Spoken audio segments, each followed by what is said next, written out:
Futurized goes beneath the trends to track the underlying forces of disruption in tech, policy, business models, social dynamics, and the environment. I'm your host, Trond Arne Undheim, futurist and author. In episode 16 of the podcast, the topic is the future of human perception AI. Our guest is Gabi Zijderveld, Chief Marketing Officer at Affectiva, the MIT MediaLab spinout. We talk about perceptive AI, the future of augmented reality, data privacy, and ethical uses of face recognition. Gabi, how are you doing today? Hey, Trond. I'm doing well, thanks. How are you doing? I am doing excellently. I'm wondering what's going on over in Somerville today, outside Boston. Yeah, so it's been interesting the past 4 months, obviously, but I do vehemently feel we're among the lucky ones. I'm here at home with my husband and 14-year-old daughter. Everyone's being productive in their own way, the adults working from home.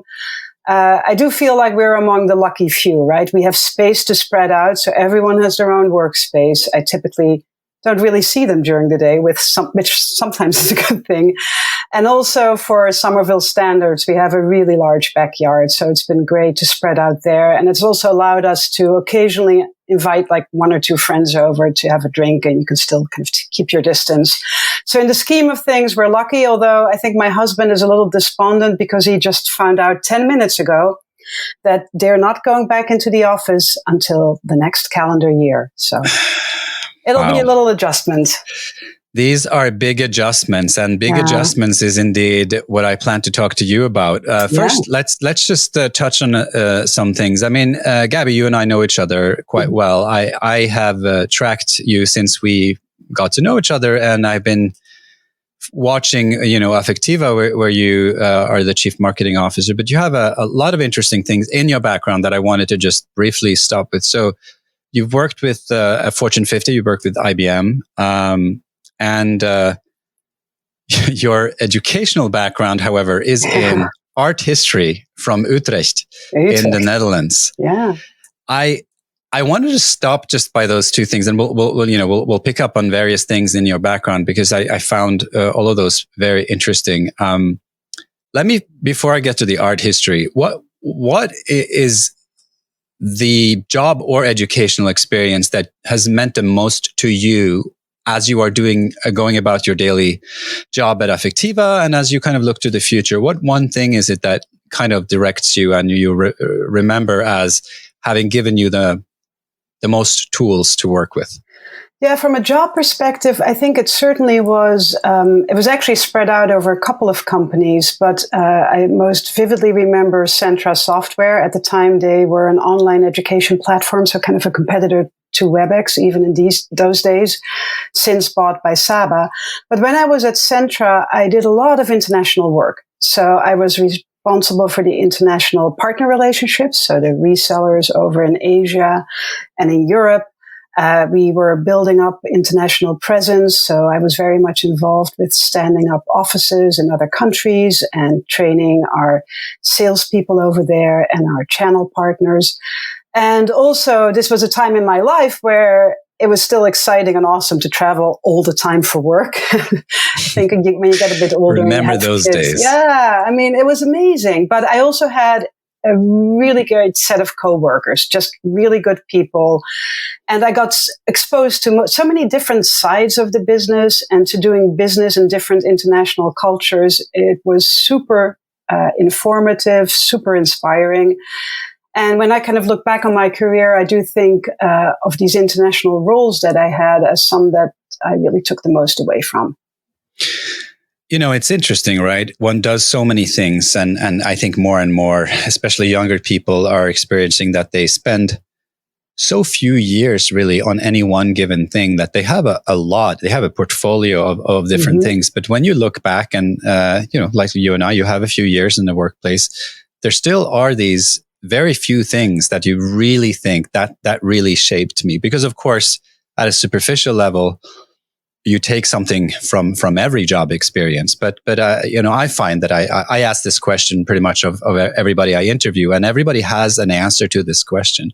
But let me ask this question about art history, just because, what is it about art that attracted you to actually get educated in it? And what would you say that has done to, I can just imagine, to your sensibilities, which go into, we're going to start talking about emotion, AI, and other things. And there's a sensibility to technology as well. How do you relate these two things, working with a career in technology, and then, at least proverbially, there's this sense that art is something different? Yeah, that's such a great question and such a fun. I think we could talk about that for a full hour, right? And I see your guitars in the background, so we could talk about music as well, right? And tying that into the bigger art narrative. But what attracted me to art was, I think art is super important just for humanity and society at large. It allows an escape from daily life. It allows for imagination. It allows to develop different perspectives and insights. And what really attracted me to art history as a discipline is that, in a way, it is very multidisciplinary. It ties together a lot of sociology, a lot of history, philosophy, all these different disciplines come together when you study art history. And even at some point, I was looking to write a dissertation and work on my PhD. And I had a topic that was centered around Cubist art theories, which were very much informed by n-dimensional geometry and the invention of the X-ray at the time, which I thought was fascinating. And I never got to the level of being a mathematical genius of any stretch of the imagination, but just being able to tie all these different things together, I thought was incredibly fascinating. It was actually, I never ended up doing that PhD. The funding got taken away in the Netherlands, where I was at the university at the time. And my professor said, such a great topic, but why don't you go on unemployment for 4 years, as one can do in Holland, and write your dissertation? And I thought, well, why don't I not do that? And that's actually how I ended up in the US, and then by chance ended up in the tech industry. The reason I'm asking is I'm doing a lot of research lately on polymaths and on this notion of expertise, whether we need more specialists or we actually need multi-pronged specialists that know deeply two or more domains, as opposed to just being generalists, or if we should be seeking, this kind of spiky type of knowledge. And there's different opinions of that. Such a great topic, though. Right? Man, yeah. But I would have to say the fundamental reason I asked it was simply this. I just read a book recently about Leonardo da Vinci, and he's a fascinating character for many reasons. But, if you think about earlier days, but actually, like you pointed out, even Cubist, a lot of art has been developed with math in mind. And it was even an ideal for art for centuries. Yeah. So they are not as far apart as you imagine. Neither are they as far apart in the history of art, nor are they actually as far apart, in the contemporary scene of art. So I think it's just fascinating how, at a deeper level, when you go deep, subjects aren't necessarily that different, or at least they can influence each other in very important ways. Yeah, and operate in a very symbiotic fashion, right? And I think Da Vinci certainly, as the Homo Universale, is a prime example of that. But kind of to the beginning question you asked, right? I think it's also so important in technology because, especially these days, we talk so much about the need for diversity in technology, which we all know from the data and the research is woefully missing on many levels: gender diversity, ethnic diversity. But I think we need to strive for diversity in the broadest sense of the word. It's also diversity in education. It's diversity in cultural background, in life experience. Because one thing we have learned, and I think the history of art points to that as well, it's diversity that fosters innovation and creativity.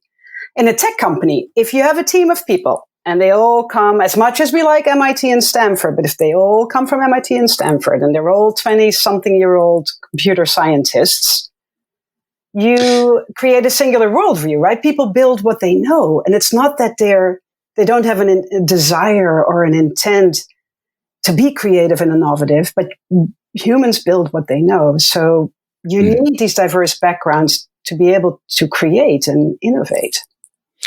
And especially with the topic we're going to talk about today, which, I guess is an extension of emotion AI, which we'll get into as a concept. But we were saying, as we were preparing this, to think about perception AI, which is wider, and which is why I started with art.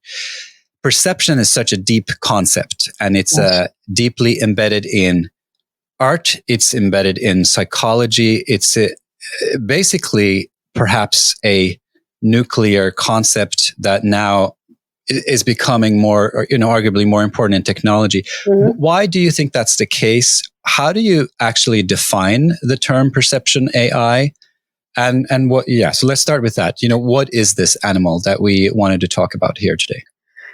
Yeah, so at Affectiva, so I'm going to just narrow it a little bit because it's, again, such a broad topic we could cover. But at Affectiva, the company started out developing artificial emotional intelligence, or emotion AI. And we broadened that beyond just emotions to really hone in on what we call human perception AI. And what this really centers around is the notion that for decades we've been building technology that has advanced in cognitive capabilities.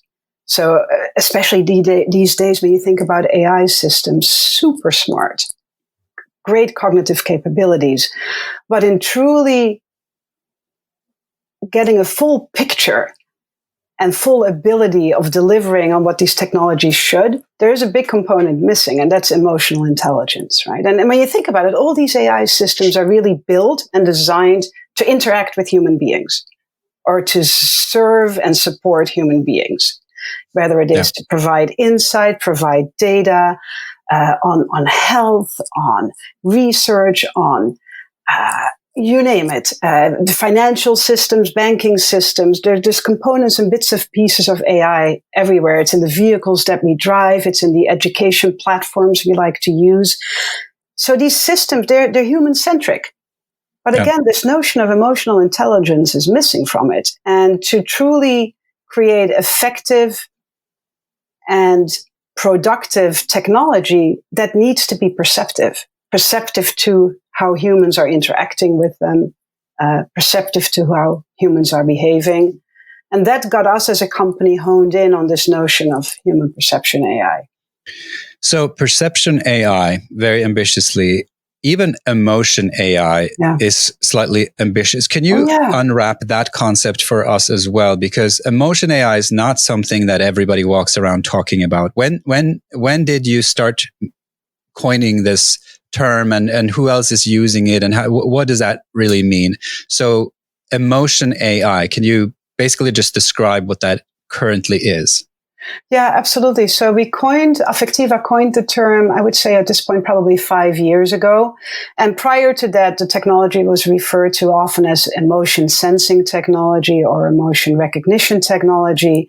And then together with Rana El-Kalyoubi, our co-founder and CEO, I remember one day we were talking a lot about, okay, so we are, as a company, we use machine learning. We have massive amounts of data. We build our own custom convolutional neural nets. So certainly quite focused on different deep learning techniques and approaches. So we're like, we are really an AI company, but yet we talk about this clunky emotion recognition stuff. And in reality, what we're building is technology that can sense and adapt to human states, especially human emotions, human expressions, facial expressions, vocal expressions. So that got us thinking on the terms of artificial emotional intelligence, still fairly clunky. And I remember she and I were prepping for some kind of event that she was keynoting at, and we jokingly said, we need to come up with something snappy that can just even fit in a hashtag when people want to talk about this. Something like hashtag emotion AI. And then we're like, that actually sounds really good. That's it.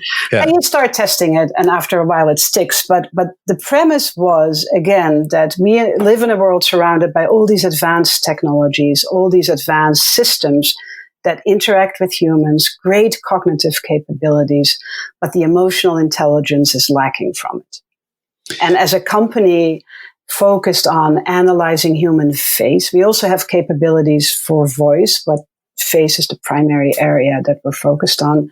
Analyzing the human face is a key element in how humans express emotional intelligence and read emotional intelligence. Because the meaning of how do you analyze the human face? How do you do it?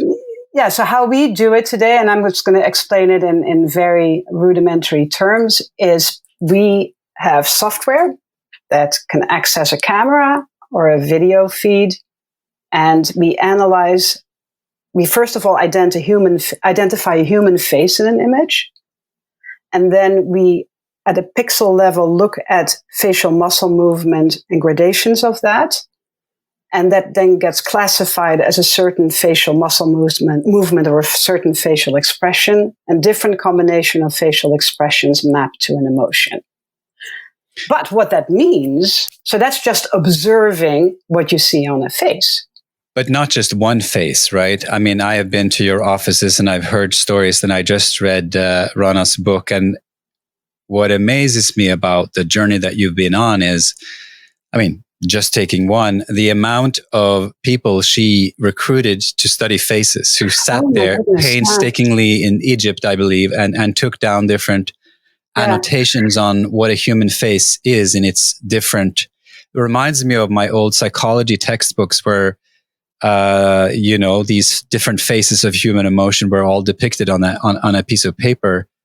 Little, however, did I realize how many different variations even those researchers must have gone through just to characterize the basic human emotions of fear and surprise. Now, fast forward to 5-10 years ago when this started happening here with Affectiva. How many faces have you looked at? And how many people have been involved? Because and we will talk about the technology in a second, there's obviously some deep technology involved here, but there's also some deep human involvement. Oh yeah, absolutely. That you can't forget. Oh yeah, absolutely. And yeah, so for us, the data that we've collected over the years is massively important as the data is needed to train machine learning algorithms or classifiers and then test and validate them. We, to date, have analyzed, I don't know the exact number because it changes every single day, but it's, I believe, 9,050,050, let's say 9 million faces in 87 countries. Now, we gather the majority of that data through studies we do with some of our clients and partners in the area of media analytics.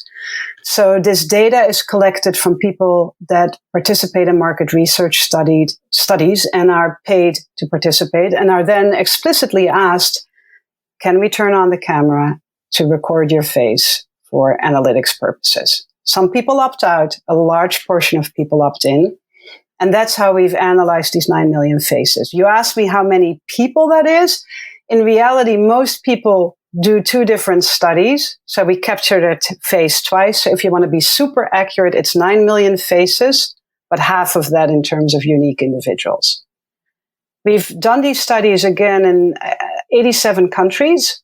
So we have amazing representation of diverse data, diversity in terms of cultural, ethnic diversity, in terms of gender, in terms of age, and that is really important as well. Well, exactly, and we're going to talk about this in a second. I mean, facial recognition is kind of a big, hot political potato at the moment. Yeah, absolutely. And it has to do with whose faces have you been putting into the analysis? That does seem to matter quite a bit. That is a big part of it, and also kind of how diverse is the team that's actually modeling and testing these algorithms, right? Well, those are actually the initial people I was thinking about, the people in Egypt. So she had a lot of labelers hired to, because before you can, I mean, this goes down to what machine learning really is, right? I understand it, your procedure to be a combination. You have an enormous manual kind of tuning of the system. Yes, a training set, and to create that training set, can you explain a little bit what they actually go through to train this? And then I want to get into the technology of it too. Yeah. So when you think about analyzing the human face for expressions and then inferring emotion from different combinations of expressions, there was in the 70s a system that was developed by Paul Ekman. It's called the Facial Action Coding System, or FACS, and it basically identifies all these different facial muscle movements and that map to a certain action unit, as he used to call them. And people are trained on how to annotate human faces. So basically label or mark up. They look at an image. Yeah. For us, we look at video because an image is, it's a snapshot, right? A video is way more telling because you can see the onset and offset of an expression. Yeah. So we look at video, and then these human observers, these data annotators, look and basically write down, well, I'm totally simplifying it in a ridiculous manner because we have an automated system we built for them, so it's all computerized. But on the computer, they more or less write down what it is that they observe. And depending on what type of algorithm or machine learning classifier we're building, we ask the team to annotate for certain things. So, for example, if you want to train an algorithm that detects levels of drowsiness in human beings, you basically get a lot of videos of people getting sleepy. Now, I should also say we study drowsiness mostly in the context of automotive, and context is extremely important. Yes. So you want data of people getting sleepy in a car. Very difficult data to collect, but that's a whole different story. But once you have that video data of many examples of people getting drowsy in a car, our data labeling team in Cairo will be given a subset of video. Our machine learning scientists have all these protocols and scripts developed for them. They get trained on what to annotate or what to mark up when they look at these videos. When you said the word classifier, what exactly do you entail? It's a machine learning term. It's an algorithm. Typically, it's a classification of something that the algorithm detects. But typically, when I explain it to people who are not in the field of machine learning, I just describe it as a model or an algorithm. And to people who actually need a primer on what an algorithm is, how would you explain that? It's basically some set of instructions that a machine can execute. Typically, software, right? It's a set of instructions that allows software to run. Got it. And in our case, it would, for example, be a piece of software that can detect eyelid closure as an indicator of drowsiness, a yawn, or something. Tell me a little bit how this has been used. So we'll talk about automotive. It seems like automotive is a very big field where you have tried to apply this technology, where there's interest right now. When did this interest start, by the way, in automotive? Many years ago, actually, even before the company was founded, our co-founders, so Rana El-Kayoubi and Rosalind Picard, over at the MediaLab. At the MediaLab, at MIT MediaLab, I should say, to be specific, there's a lot of large corporations that are sponsors and partners of the MIT MediaLab, and that are also invited in to see MIT research and foster collaborations between industry and academia. And in that environment, they had been working on this emotion recognition technology and started actually getting quite a lot of interest out of industry, lots of different types of use cases that were envisioned. And even at the time, and we're talking about 15, 14 years ago, they started getting interest out of the automotive industry because they were saying, okay, with this technology, you can get a deeper understanding of what's happening with people in a car. Yeah.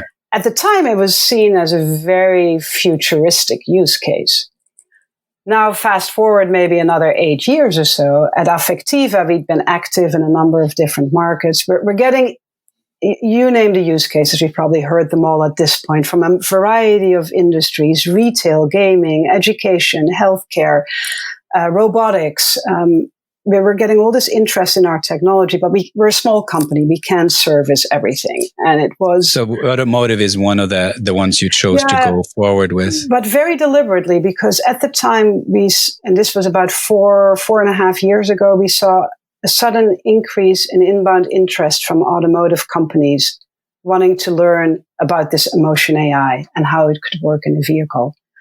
So we did a whole assessment and deliberately decided this is a market that's ripe with opportunity for Affectiva. But enlighten me on this, because if we listen to Elon Musk, which a lot of people do, he kind of thinks that a lot of things are just not needed. So most cars are crappy anyway. Why would you want to know what's going on inside the vehicle? People aren't really that great drivers, and technology can already, he says, I guess Tesla is already some 200x safer than a human driver. You know, how much safer do we have to be?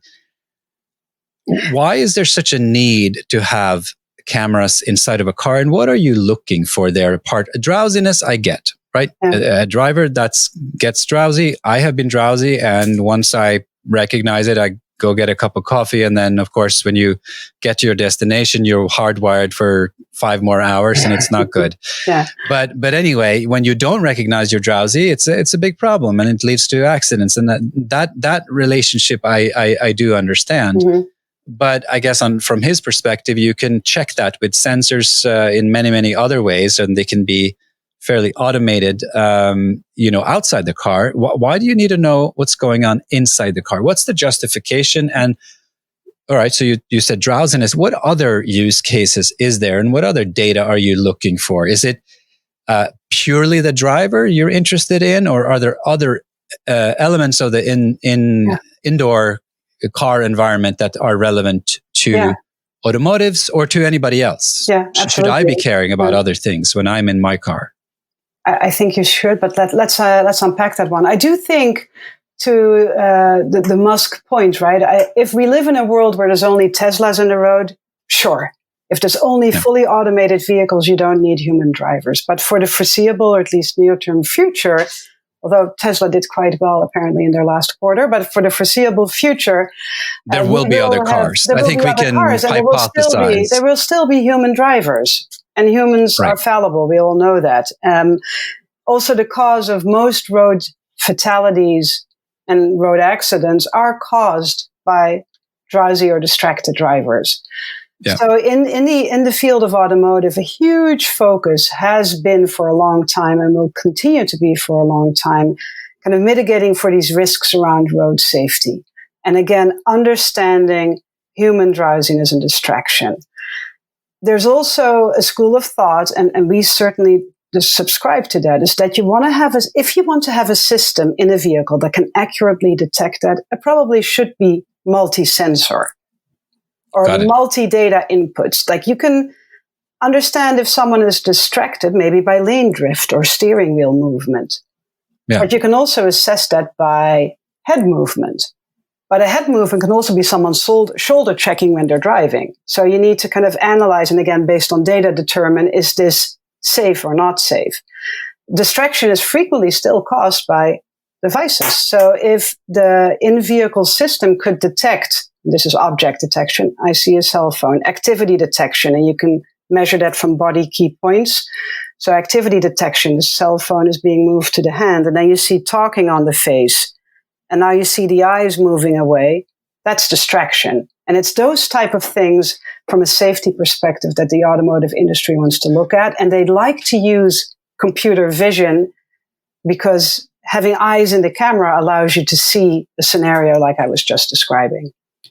Computer vision is a term that is evocative, but it's a little bit hard to understand. Can you unpack the term computer vision? So what you're entailing here is a camera attached to a computer that actually starts to analyze things. From an image or video, I think that's probably from an image or a video description. And then the way they analyze it, there was a term I wanted you to unpack earlier, but you said you're using a convolutional neural network, a CNN. What are those networks? And, in layman terms, what do they do? Yeah, they're basically layered software architectures that in our instance, look at different patterns on the human face. And with the data that we've put into those allows us to unpack. So you kind of think of it almost as a pipeline where you have an image of a human face going in. And then the CNN, this network, it's a software architecture that at different layers unpacks what it sees in that image and does pattern recognition. And then the output of that is a data associated with a software metric or a classifier. I'm just pushing on this. I just ran an episode very recently on deep learning, with a computer scientist describing it, and I think it's just different. And you have a different tack on it, and it's just fascinating how you were describing it in a way that's a little more intuitive. So there are many ways to describe how this works. And also, I'm not a machine learning scientist. If one of my colleagues in machine learning heard me say that description, they'd probably unpack it in 10 different ways and explain to me why I'm wrong. But that's the point, though, is that that's what the concept, the concept is important to understand at many different levels. And I think the way you explained it, makes sense to some people. So that's important. Can we talk about another use case for a minute? Media analytics seems to also have been something that you at Affectiva have been doing for a while. So this is... It's ad testing, right? So you're testing what the efficiency of an ad, and I don't really know much about being on a set testing for an ad, but I can imagine that they're taking some footage and then they're testing this on the audience. How does your software come into play in ad testing? Yeah, so ad testing in the space of media analytics is one of the areas we're active in, but right now one of the areas that's, I think, the biggest use case for us. And the way that works is we partner with large market research firms such as a Kantar. They work with the largest brands out there in the world, the Fortune 500 companies that spend massive amounts of money on advertising around the world. And in the advertising industry, there's a tremendous amount of testing done to determine effectiveness, impact, and with impact, especially sales impact. What our technology does, so Kantar has very robust research methodologies and a whole product platform that they use with their clients for testing. Our software is integrated into that platform. And imagine they work with paid participants who partake in these studies. Let's say I am a paid participant. I get invited to take a study or do a survey. They ask me some questions. That's how they typically determine self-reported gender and demographic data. And then as part of the study, it will say something along the lines of, we would now like you to look at a video, and we would like to turn on your camera and record your facial expressions as you watch this video. And then we ask for permission to turn on the camera, and they have to actively click and give permission. And then we ask them for permission to record their face. This is, by the way, all done online. So the beauty of it is that that's fairly inexpensive, and it can scale because you don't have to bring focus groups into a room. Got it. And then as this person, if I'm a participant, as I'm watching this ad, the camera is on, and in the background, it records my facial expressions. So it's unobtrusive, uninvasive. People don't have to strap on some kind of device or anything. We just record their face and what we see. And because we've done this at scale, we've been able to develop norms and quantitative measures that allows you to compare how, for example, if you're doing a confection ad in France, how does your ad compare to other confection ads in France? So you can detect whether an audience is laughing at a joke or is maybe laughing, but there's also something else going on. So it's not a good laughter because they're also at the back of their mind, you're hitting some sort of cultural vibe that you shouldn't be hitting, and you can detect even very tiny things like that. Yeah. You can detect all kinds of reverberations. Yeah, and it's looking at how they react to the content. And if the ad is a humorous ad, which many of them are, a smile is a good indicator that people like it. But disgust is not necessarily a bad thing, right? Sometimes there are ads that are intended to be disgusting, and you want to get that disgust reaction. It's the emotional reaction. Let me fast forward. Like, are people also paying attention? Because if they're not, you have a problem with your ad. You need them to pay attention. So we've talked about automotive, we've talked about media analytics, but there's another use case that is kind of dying to, screaming out to me, I should say. We are in the middle of a pandemic, and we are all in this situation. We are on these video conferences, and I was actually doing a little segment yesterday where I was analyzing one of these virtual events. The RSA, the robotics conference, went all virtual this year, and I attended actually after the event was over, but I attended, online, and I just did a little description of how I felt the experience was being at that conference. So, the listeners can hear that. But it strikes me that one of the takeaways is we're not really there yet when it comes to, online events. I'm not going to be attending that kind of conference for a decade. I can tell you that. I'm simply not going to show up to these kinds of events unless the feedback and a lot of elements improve. I could just imagine that some of your technology must be useful to be brought to bear on things like random video conferences, but even maybe more importantly, large events where you want some sort of feedback. And this has plagued kind of the online space for years, the educational space. Think about all the kids going back to school and all the teachers who are trying to then motivate people where they see zero reaction. They see maybe some faces, but they cannot monitor 30 faces. Yeah. And if you have 100 people in the audience, I can't, so what? I'm going to end up looking at one screen, and then I maximize one screen and I see some random audience member. What if they have a bad sense of humor? Maybe my joke actually was good. Or maybe that's the only person who is laughing and I get a completely wrong idea. How can you guys fix this? Yeah, so it's super interesting. Absolutely. And there's different aspects and angles to it. And by the way, we've had a lot of questions about this. And the reality, just from a product perspective, where we stand today is that, yes, we could totally service this type of use case. Do we have today an out-of-the-box solution? No, because at the end of the day, it would require to be integrated into something like a Zoom or a conference platform. So there's lots of conversations going on right now, but nothing that has yet been brought to market. So I just want to be transparent about that. But what's interesting, if you look at your conference example, look at it, for example, from the perspective of a presenter, like the one-to-many scenario. I will be delivering probably over Zoom or over some kind of live stream my presentation to the audience. When I do that on a big stage and there's hundreds of people in the room, you get a feel of the vibe out there. You maybe catch a few faces in the front row and you can see how they react. Often, your eye latches onto someone and you keep looking back at that person. They're kind of your beacon for how your stuff is resonating. Like you said, you crack a joke and people laugh, or maybe one person laughs. That's feedback too, right? And that is sorely lacking. So from a presenter perspective, there's no audience feedback, which for any of us who've presented online makes it really kind of challenging to deliver with enthusiasm and conviction, because it's almost like you're just throwing it out there into cyberspace, no clue how it's resonating. Yeah, I misspoke about this. It's of course, RSA is the cybersecurity conference. There were robotics was one of the topics, but it's a cybersecurity. Robo business and others are also probably going to go online, but this was RSA, which is of course a cybersecurity conference. But there were all of these robotic topics were there as well. Anyway.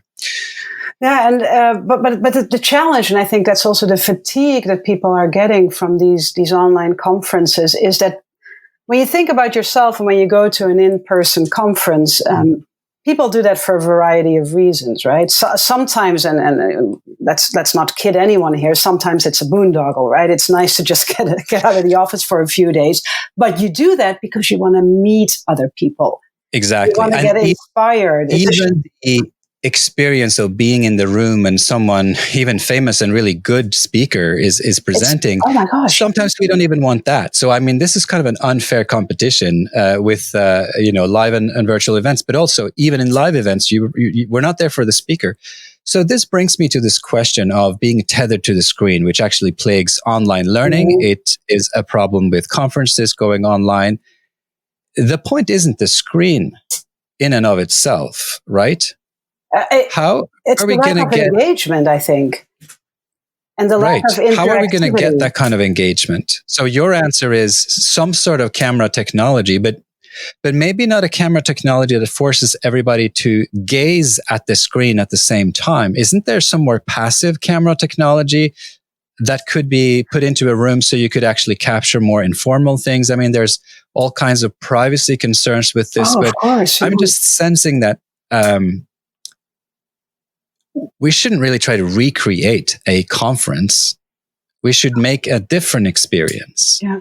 And it's at the end of the day, it's all about human connection, right?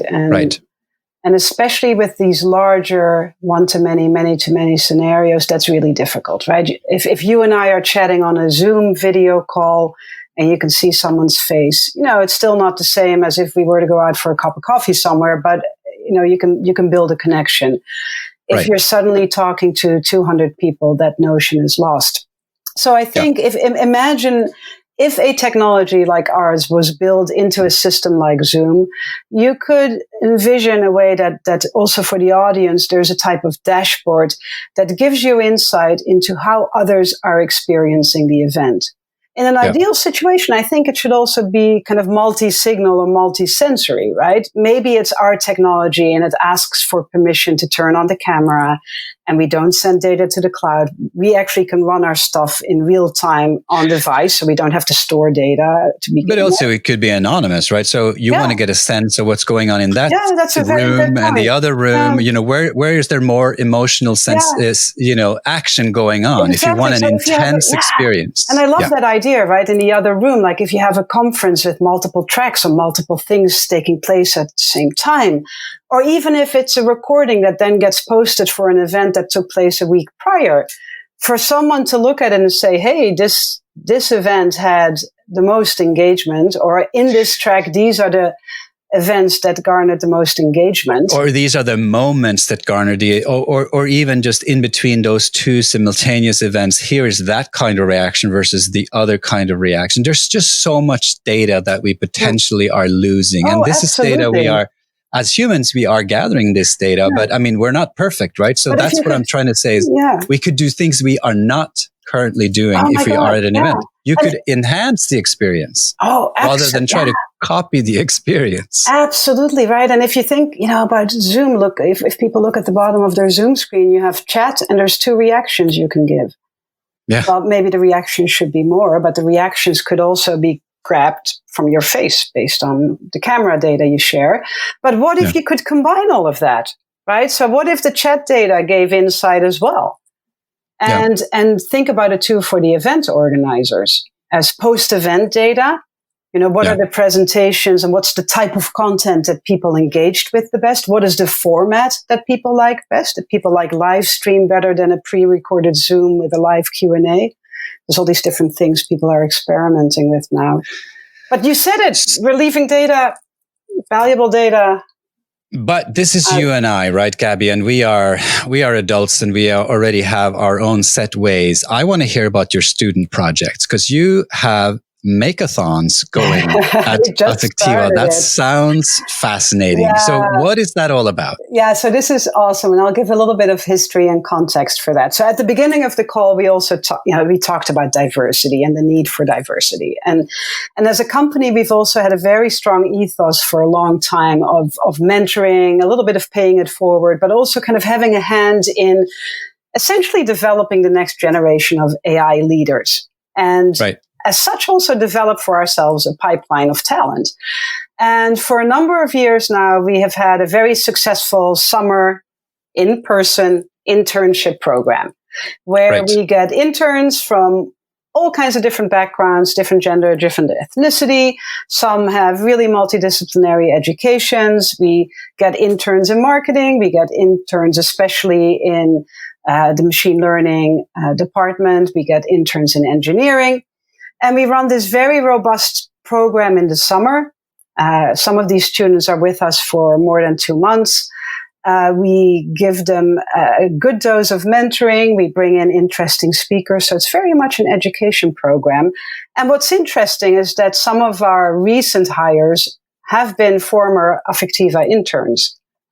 For example, have a marketing superstar who was an Affectiva intern. And when she graduated, we snapped her up. And the same in engineering and machine learning. Now, also it was super popular. The last time we opened it up, we typically around December, we open up for applications and then take a couple of months to process it because we had 600 applications for internship. So it's a 5-week program. No, hold on. Yeah, so that's or where is it it a different stems. story? That's where it's not a different story, but that's what it stemmed from. But to your point, how do you do something like that during a pandemic when you can't get together? Right. And it ties back to what you were saying earlier. Like, do you recreate the thing online, or do you try and reinvent the thing online? Right. Because recreating, we just could not see that happen because we couldn't really offer the same type of experience. And that's how we landed on that 5-week AI education program. Right. We have opened it up to 53 students. We have lined up 18 external mentors. So the students are high school students and college students. The mentors are graduate students, and some of them are PhD candidates. We have people from Canada, all over the US and Egypt. We made sure to also pick a number of students that have never coded in their life before. Wow. And it's also super awesome. We have a few people that are also double graduates, or they're doing double studies and double coursework in music, for example. Some are artists. So again, that multidisciplinary, very diverse background. It's been focused on an education program now. So 5 weeks, half of the program was a lot of self-guided learning. So our team put a lot of time into putting coursework together on separate, different topics. Yeah, one of them is around data and data visualization, and one is on machine learning. So we brought these mentors in. We brought a lot of external speakers in that would present on certain topics. So very much education in nature. And then earlier this week, we kicked off the last phase, which is that make-a-thon. So, well, see, that's what I'm wondering, because it all sounds like this is giving back, and it's giving people an enormous chance to tap into a very rich experience that you are having as a company in a fascinating, fast-moving field of AI. But are these guys coming up with any ideas that are? Well, ask me in 2 weeks, right? So we just released the prompts to them, and of course and some of us get way out there, like we should let them build this and that, and I'm like, no, let's focus this back on things that could actually maybe also help us in the business. So what are some of the topics that have you asked them on healthcare? Have you asked them about in-vehicle experiences? Have you asked them? Yes. Right? Yeah, we created prompts, and we have a couple of areas, just tying back to the video conferencing conversation we had, because we as a company have not had the bandwidth to actually build something yet, because we're so focused on our other two markets. One of the prompts was, what if you could create a Zoom plugin that could help battle Zoom fatigue? How would you detect Zoom fatigue? And if you detected it, what would you report back? And then what would the system do about it? Yeah. So there's a number of groups. I think right now, the groups have formed. There's 13 groups. There's a few of them that picked the video conferencing. There's also a telehealth prompt that was around, I guess in reality, it's video conferencing, but then more a doctor-patient relationship. Well, look, that is very fascinating because, the online therapy market should have ballooned by now. But as this pandemic goes on, I mean, there's a very serious public health use case here think about the fact that we have, many of these things that were tried during the pandemic were things that historically have been tried before. But this whole mass society lockdown has not been tried before. And I've read a lot of articles where psychologists are saying, we really don't know what's going to happen. One thing is, locking down a city like you even see in Hollywood movies for like an outbreak over, X number of weeks, because obviously there's people are getting sick in that little town. Now, we are talking about and we have experienced near lockdown, many of us for weeks and months. And, what happens more or less on a global level too, which is more or less on a global level. Could you potentially do some sort of mass monitoring? I mean, I would love to have a pre and post data on that. What if you had some facial reactions and interviews with 1,000 people in 30 different countries pre-pandemic talking about their life, and then imagine having them talk about their life when they're under lockdown? And I don't know. It's this entire pandemic, it's such an experience, good and bad. I think that you guys actually have a window to the soul that a lot of us don't have. Yeah, and I think so too. Like imagine and I'm just kind of calling out Zoom because most people have used it, and it's in these days one of the dominant platforms. But what if Zoom was able to collect this data at scale anonymously? And map it also with other data. The duration of an average session. Do people share their screens? Do people at this point even turn on the cameras? Maybe the first week into this, everyone's like, yay, turning on the cameras because, they're still bothering to wash their hair. And now 4 months later, it's like, no, I can't be bothered. But imagine all those different types of data and marry that also with emotional data as an indicator of well-being. Yeah. And mental state. Oh, that would be so interesting. So interesting.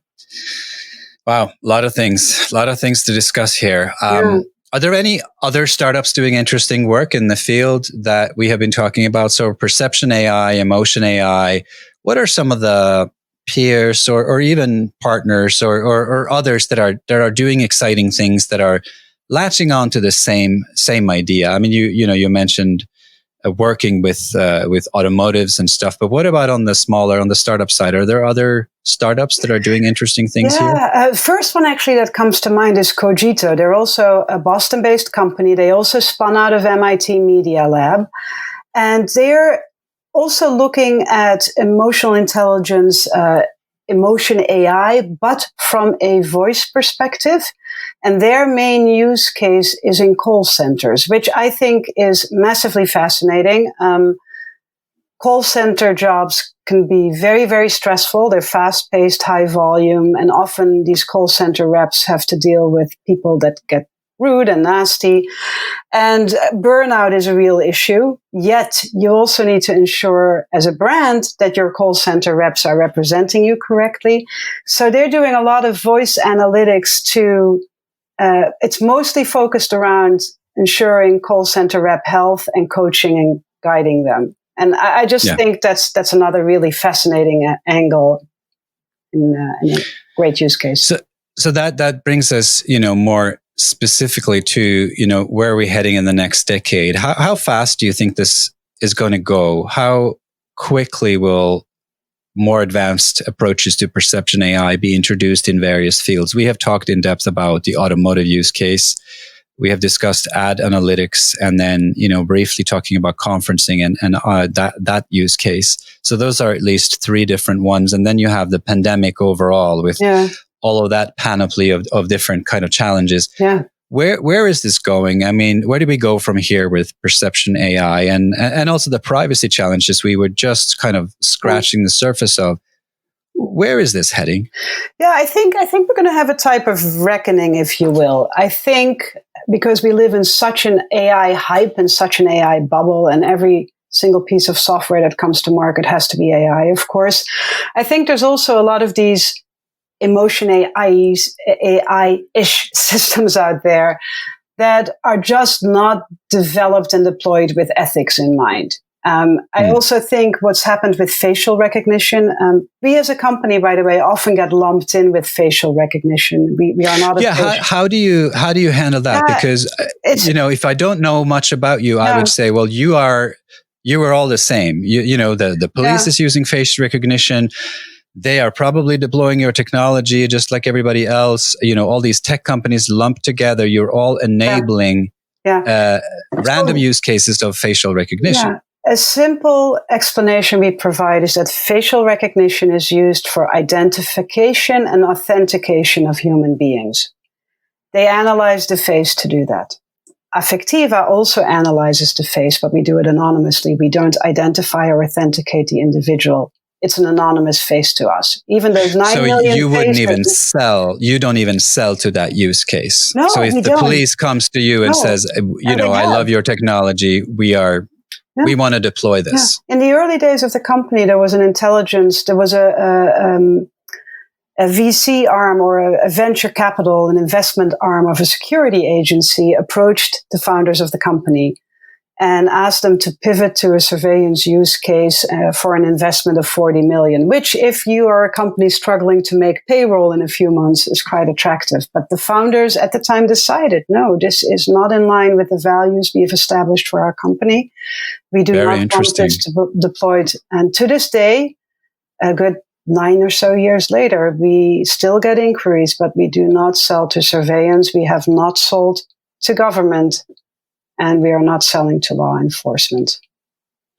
But is there an ethical way of doing facial recognition, and how should because that is not going to go away, Gabi, no, right? So you are one company and you're not doing that, but and Facebook, I believe, or Amazon, they have both said, made an announcement and said, we're going to stop the police from using our technology for 1 year. IBM has said they're going to stop, whatever that means, that IBM says they're going to stop working on facial recognition. I have a hard time thinking that's even possible, right? Given how fundamental the use case is, but they must have defined it in a way that they're not going to apply it to questionable use cases, but it's going to happen. So how should it be done? Yeah, it's really for the industry to get better at focusing on developing and deploying it ethically, right? The big backlash against facial recognition has been because it just doesn't work properly. It doesn't recognize people with darker skin tones, especially if they're women. And that is not a question of a discussion around AI for good. It's about good AI. And in this case, it's crappy And AI. Why is it not doing so? Is it because there's not enough labeled data that distinguishes between different types of women in different cultures? Or is it purely that the databases are modeled to pick out certain types of stereotypically looking faces and have some sort of previous priming that they are in a criminal database or something? Where is the problem? Is it a multifaceted problem, It is a multifaceted problem. It certainly is also a data problem. If you're not correcting data that's representative of all people in use cases, then it's not going to work accurately. But that's broad. It's very broad. It's very difficult in collecting. People look different, not just age, gender, ethnicity, right? There are women out there that wear a hijab. There's bald men that have beards. You need data. Gabi, whose responsibility is this? Because the technologists, the ones we were talking about earlier, the ones that are hired by all these companies, they just went ahead and made what they thought was really good software. And then they made, making caricature here, but then they made a lot of apparently looking really fantastic software that performed at the surface level really well, that made all kinds of predictions and it was going well. Who's to blame for the fact that these systems, when you look at it more closely, are not working well? And in the future, how can you make sure that they are taking more sides into account and that they are more reflective of a bigger population? I think the technology industry, the people building the technology, they are the ones at fault. I think there is room and discussion for having thoughtful regulation, but then again, these technologies and how they are developed are so complex that can we really expect government to fully understand it and build regulation on it? It's questionable. So I think it needs to be industry that holds itself accountable and an industry consortium that should put their stake in the ground. Can it not be both? I mean, I have seen this from all sides. It should be multi-stakeholder, that for sure.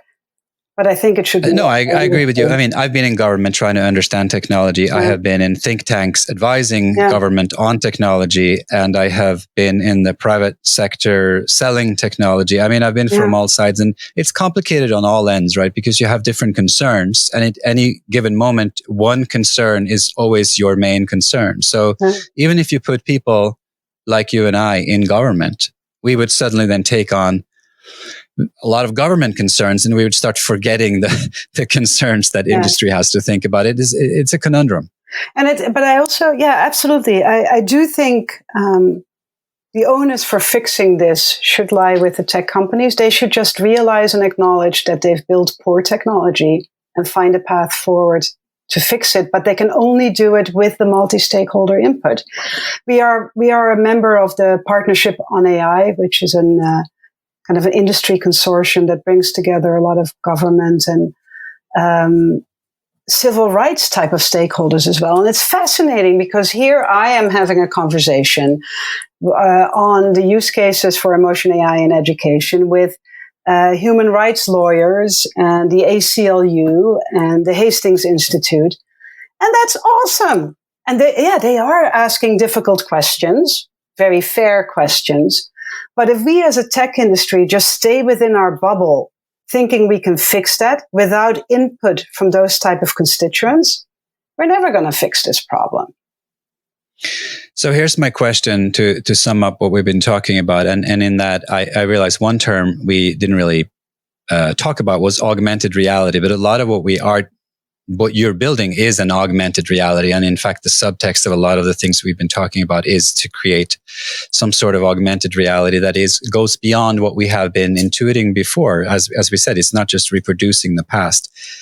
As we're sort of summarizing this conversation, and to my listeners who may want to track what you're doing, understand more about AR, about perceptive AI, about emotion AI, where should they go and where do you go? I realize you have access to the entire staff of Affectiva, so it's a little easier for you to stay up to date in this field. But where should outsiders go to track human perception AI, understand it, and get involved? So a few different areas.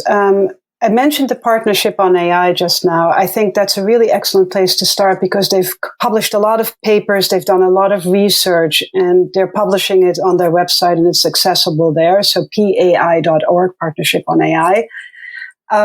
Actually, they are going to be coming out in the next few months with an extremely insightful report on emotion AI. As a matter of fact, I just reviewed it yesterday, and I was struck by how encompassing it is in terms of identifying the questions we should be asking around emotion AI. So really interesting. Sounds like I should have them on the podcast to explain that report when it comes out. Exactly. Yeah. And then, of course, we are as a company pretty transparent. We talk a lot about the need for the ethical development and deployment of AI. So follow us, on social media. For example, when this report comes out, we will promote this on social media for sure, just to show that give light to this type of research. And sometime in October, horror of all horrors, because here's another virtual conference now. You're familiar with our Emotion AI Summit, of course. I am. You were a fantastic moderator for our Master of Ceremonies for our. How long ago was that? 3 years? 4 years. I think this was going to be the 4th annual. So 4 years. Can you believe it? It's crazy. But anyway, crazy. that was amazing. It's been a really successful event where we bring a lot of outside people in to just discuss the broader topics around emotion AI. Of course, we can't do it in person this year. We didn't even want to go there. And we're not going to replicate a conference online, but we're still looking at kind of doing a week where we package up a lot of content that we're just going to make available to the public, touching actually. All eyes are going to be on you, my friend. I will be looking for some innovative approaches that are gathering new sense data and analyzing facial if we could only integrate our own technology, that would be so cool. We're thinking about it. But a lot of the topics that you and I talked about today, those are themes that we're going to be exploring and kind of making available online as well. So that's another area where people can tune in to learn some more. Gabi, I thank you so much for your time today. Thank you for enlightening me and hopefully my listeners on human perception AI. Thank you, Trond. It's always a pleasure speaking with you. Thanks. You have just listened to episode 16 of the Futurized podcast with host Trond Arne Undheim, a futurist and author. The topic was the future of human perception AI. Our guest was Gabi Zijderveld, Chief Marketing Officer at Affectiva, the MIT MediaLab spinout. We talked about perceptive AI, the future of augmented reality, data privacy, and ethical uses of face recognition. My takeaway is that artificial intelligence is getting better and better at understanding humans in context and their cognitive states.